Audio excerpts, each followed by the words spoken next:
Senhora Presidente Vanessa Graziotin, receba a minha saudação amiga e a manifestação do meu apreço por Vossa Excelência permanente. Senhora senadora, senhores senadores, minhas senhoras, meus senhores. Ontem, as ações da Petrobras, como foi mencionado já pela minha ilustre antecessora nessa tribuna, subiram 15%, mediante o simples anúncio de que a presidente Graça Foster e a diretoria da Petrobras seriam substituídos. É uma prova de que a simples ideia de que possa haver no horizonte uma solução administrativa correta já provoca imediatamente um clima de confiança.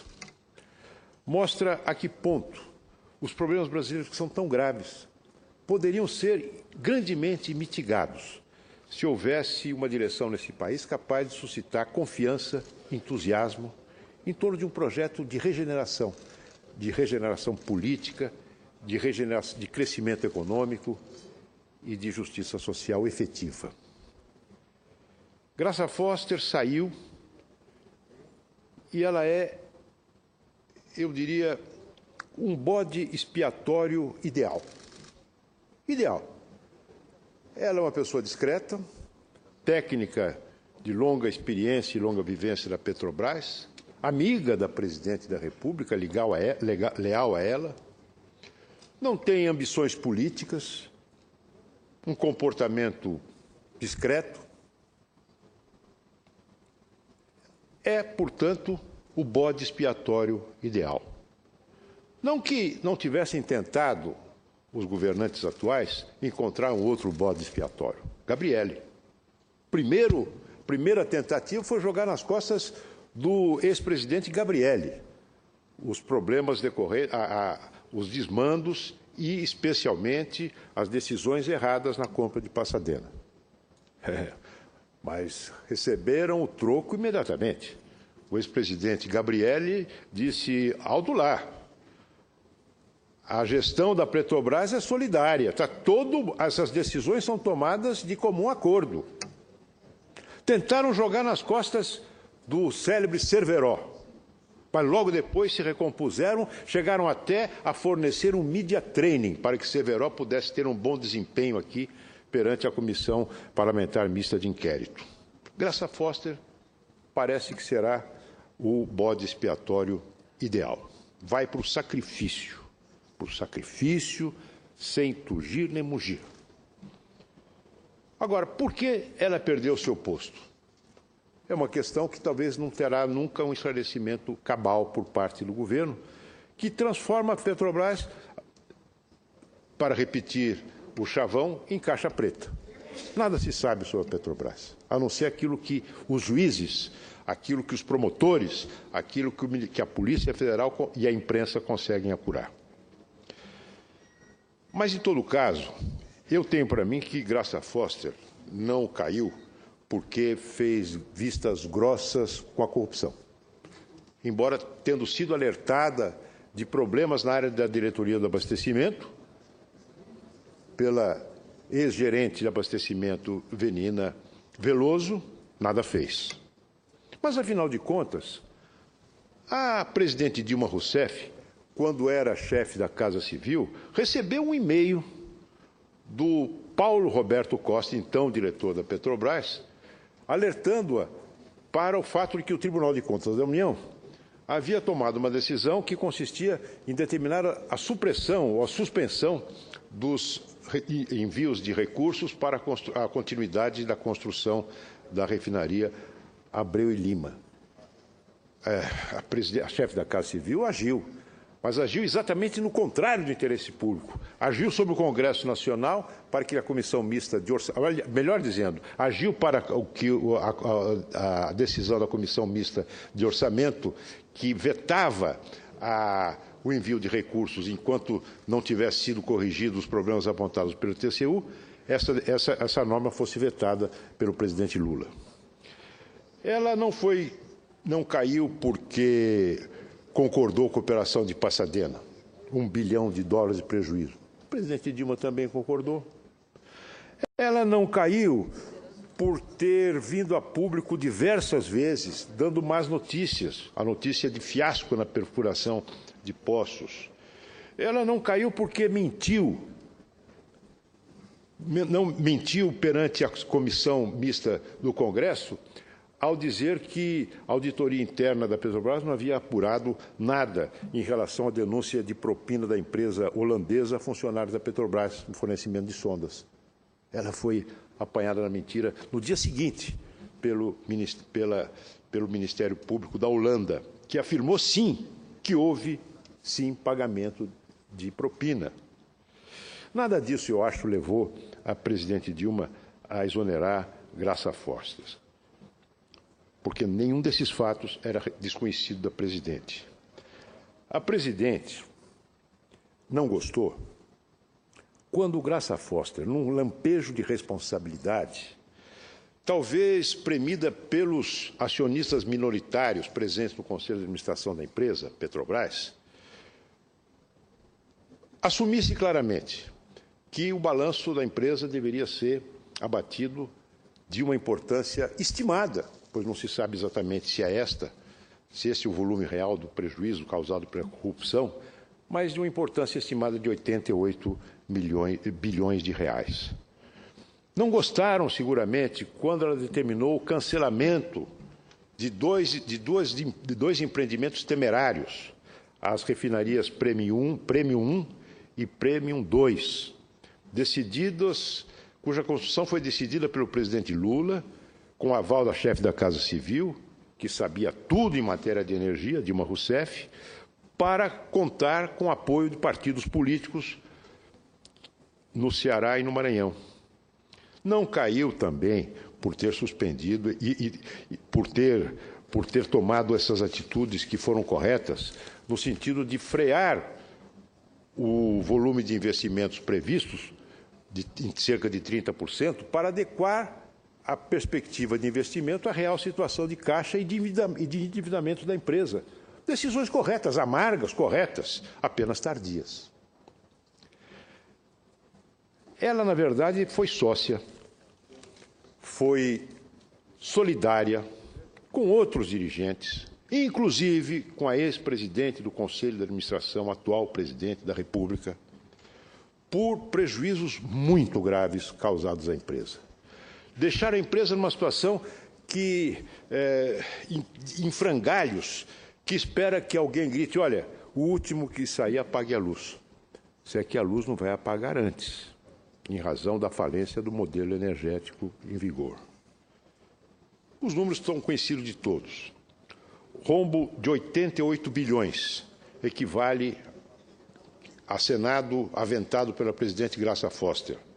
Equivale a 77% do valor atual da empresa, que é de 114 bilhões. Uma perda de cerca de 60%. 60%, senhores senadores, entre 2010 e 2014. É preciso ser muito competente na inépcia para causar tamanho prejuízo a uma grande empresa nacional. A dívida líquida, que em 2009 era de 70 bilhões, hoje já chega a 206 bilhões. E a dívida bruta, 330 bilhões. Com o risco de cansá-los com números, eu queria lembrar que o prejuízo para os cofres da Petrobras, decorrentes da decisão populista, demagógica, de usar o preço da gasolina para segurar a inflação, além da hipoteca gravíssima que fez pesar sobre o Proálcool, esse prejuízo foi de 70 bilhões de reais. Se nós somamos esses 70 aos 88, nós chegamos a cerca de 160 bilhões de reais. Somando tudo, temos o seguinte, perda de 160 bilhões e uma dívida de 206 bilhões. Esta é a maior prova da incompetência da atual gestão e que não é apenas da presidente Dilma, como no jogo interno do poder, não é apenas do presidente Lula, mas é também da presidente Dilma. É uma soma de duas gestões desastrosas. e tendo como pano de fundo uma decisão profundamente errada, que foi combatida por nós aqui nessa casa, que foi a mudança do marco regulatório da extração do petróleo, que acarretou a mudança do regime de concessão para o regime de partilha, acarretou pura e simplesmente a paralisia dos leilões do pré-sal. Nós ficamos 5, 6 anos sem leilões do pré-sal, esperando talvez que o preço do petróleo bruto desabasse, como de fato desabou. Esta ideia de que a Petrobras deve ser operadora exclusiva dos campos do pré-sal afasta outros investidores no mercado onde a concorrência é muito grande, onde há investidores e empresas aptas, como já provaram, explorando campos de petróleo no Brasil, a explorar o pré-sal.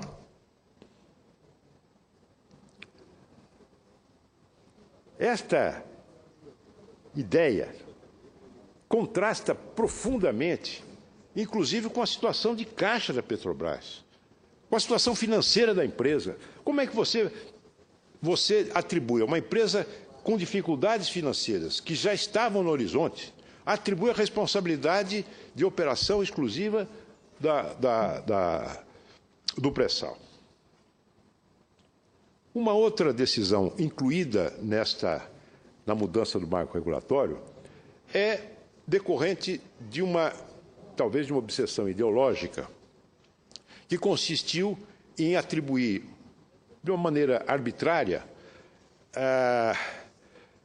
o conteúdo, a exigência de 37% do conteúdo nacional para toda a cadeia produtiva do petróleo e gás, sem saber se nós tínhamos efetivamente condições de atender essa exigência. Se nós, a indústria brasileira, tinha condições de atender essa exigência. Não seria o caso de fazer isso de uma maneira mais gradativa, de uma maneira mais prudente, ir habilitando aos poucos a nossa indústria a esses fornecimentos? Não, 37%. Aí começam a inventar coisas estranhas. Uma das mais estranhas foi a criação de uma empresa chamada Sete Brasil, para produzir sondas a preço de ouro para extrair petróleo do pré-sal. Essas sondas seriam alugadas para a Petrobras a R$500 mil por dia. Senhores, a oferta no mercado internacional permite que esse preço caia a R$200 mil dia. R$200 mil dia. Agora, essa Sete Brasil se transformou em caso de polícia. Puseram lá esse Baurusco, que confessou ter desviado, apenas ele, 100 milhões de dólares para ser um dos dirigentes da empresa. Resultado, os sócios da empresa, além da Petrobras, pois a Petrobras foi sócia desse empreendimento, além de ser a sua patrocinadora política, os demais investidores tiraram o corpo fora. Como consequência, para não paralisar, não levar o desastre ao paroxismo, agora o Banco do Brasil, a Caixa Econômica, o BNDES são chamados a socorrer a Sete Brasil, para não permitir que essas sondas afundem, levando com ela uma boa parte da indústria naval brasileira. Esse é o resultado, meus amigos. E mais, os estaleiros que construíram a sonda começaram a ser pagos antes até que as sondas foram entregues à Petrobras. Quer dizer, é negócio de mãe para filho, de pai para filho, né? Muito bem. Eu não quero falar do gigantismo da empresa. São 90 mil empregados efetivos e 310 mil terceirizados. É possível administrar um gigante desse tamanho? Um gigante que quer produzir tudo aquilo que ela mesma consome em termos de insumos, gerando com isso, inclusive, problemas graves de distorção de preços, reserva de mercado dentro da própria empresa. É o modelo da PDVSA, não é? Venezuelana, que talvez tenha inspirado esse tipo de megalomania. Meus amigos, meus caros colegas senadores, eu penso que a mudança da diretoria, por si só, evidentemente, não resolve os problemas. Ninguém tem essa ilusão. Mesmo o mercado, o chamado mercado, agora entusiasmado com a mudança, vai esperar para ver como é que vai se comportar a presidente na nomeação dos novos diretores. Será que os diretores da Petrobras vão entrar naquela conta apresentada, vão entrar no balcão que foi estendido perante a Câmara dos Deputados e o Senado da República pelo ministro Mercadante, dizendo, olha aqui, vai começar agora a distribuição dos cargos de segundo escalão? Será que vai acontecer isso?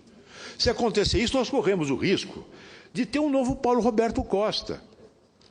Quando o presidente da República nomeia diretor de abastecimento da Petrobras, alguém indicado pelo ex-deputado, falecido já deputado, José Janene, que todos conhecem, todos sabem o que ele fazia, o que diziam dele. Quando o presidente da República nomeia alguém para este cargo, não é para cuidar apenas do abastecimento de gás e petróleo. Será que não sabiam que aquela gente estava lá para roubar? Evidentemente. E se nada fizeram, foi porque foram coniventes. Nada fizeram porque foram desidiosos. E têm culpa. Respondem por culpa, sim. O tamanho do prejuízo ao erário público torna passíveis de enquadramento na lei de improbidade aqueles que cometeram e que foram coniventes, que foram omissos, que foram relapsos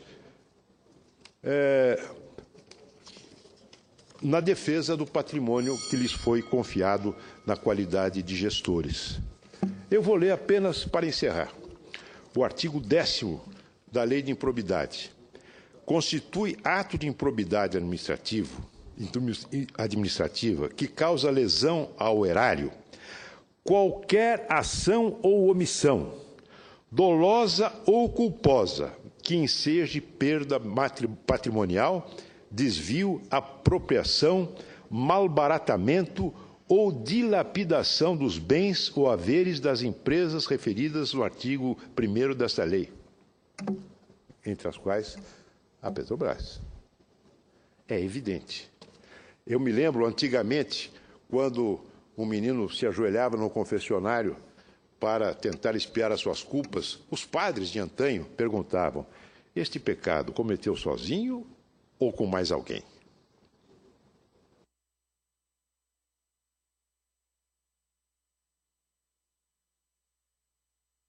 Esse tipo de pecado, ninguém comete sozinho.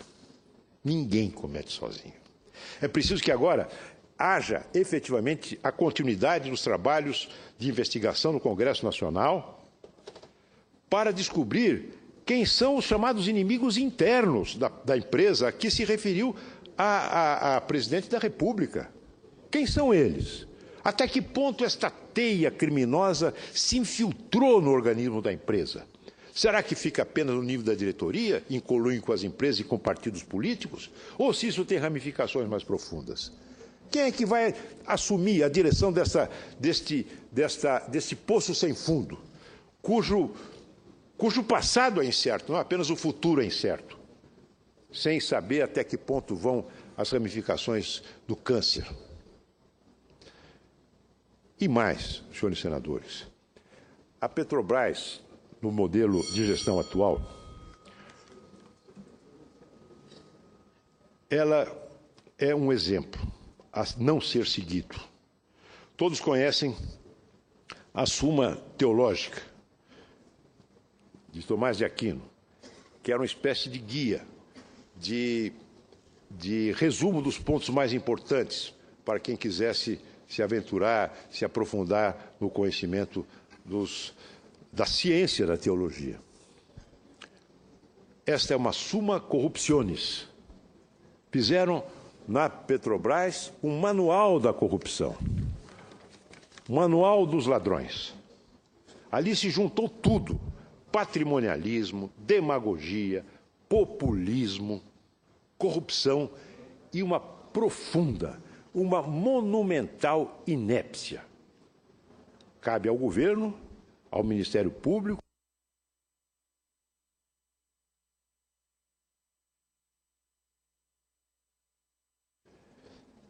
e ao Congresso Nacional mobilizar todos os remédios que tenhamos à mão para livrar dos males que assolam esta grande, extraordinária empresa que é o orgulho do povo brasileiro.